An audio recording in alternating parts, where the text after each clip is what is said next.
Please, member for Cartwright-L'Anse Clair. Thank you, Mr. Speaker. To the Honourable House of Assembly of the Province of Newfoundland and Labrador in Parliament assembled, the petition of the undersigned humbly showeth, whereas the Strait of Belle Isle is a very important transportation link between Labrador and the island of Newfoundland, and whereas both commercial and residential traffic is continuously increasing because of the opening of the Trans-Labrador Highway and increased development in Labrador, and whereas the existing ferry service can no longer effectively handle the traffic, and whereas there have been many interruptions in the ferry service, especially during the 2014 winter season, whereupon the undersigned, your petitioners, humbly pray and call upon the House of Assembly to urge the Government of Newfoundland and Labrador to complete a comprehensive feasibility study for a fixed link across the Strait of Belle Isle that would include a geological assessment and a full cost analysis.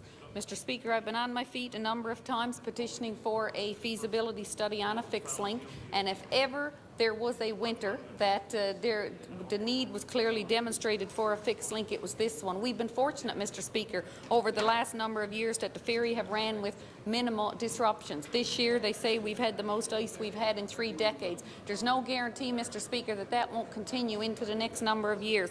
And while we sit here today, Mr. Speaker, I can tell you that many, many lives are disrupted. We're not talking about a ferry service to one community, Mr. Speaker. We're talking about a ferry that services the whole of Labrador, Mr. Speaker, the entire big land. Seniors that spent 17.5 hours this weekend, Mr. Speaker, on a boat that's certainly ill-equipped for that when she was put on to do a 90-minute run, only 3 o'clock in the morning to end up back where you started out. Seniors who want to fly home, but the cost, Mr. Speaker, is $900 one way for a couple. That's their monthly income, Mr. Speaker.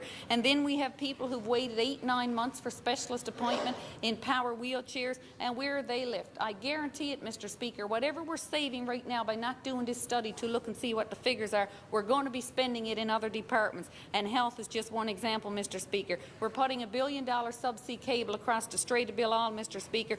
Very, very sad that the vision and the planning wasn't there on the part of this government to have that running through a tunnel, and so much of this problem would be alleviated, Mr. Speaker. And I'll continue to be on my feet every chance I get for the people, not only of Cartwright-L'Anse Clair, but for the people of Labrador, Mr. Speaker.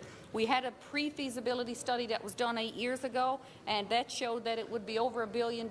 We know many people that have done studies since then, and it has shown to be about $500 million. So what is it, Mr. Speaker? It's time for somebody to petition. We need to study, Mr. Speaker, to see what it is, and we need to act on this. We need to start now. Everywhere else in the world are building tunnels, and we're still building ferries. There's something wrong with that, Mr. Speaker. Thank you.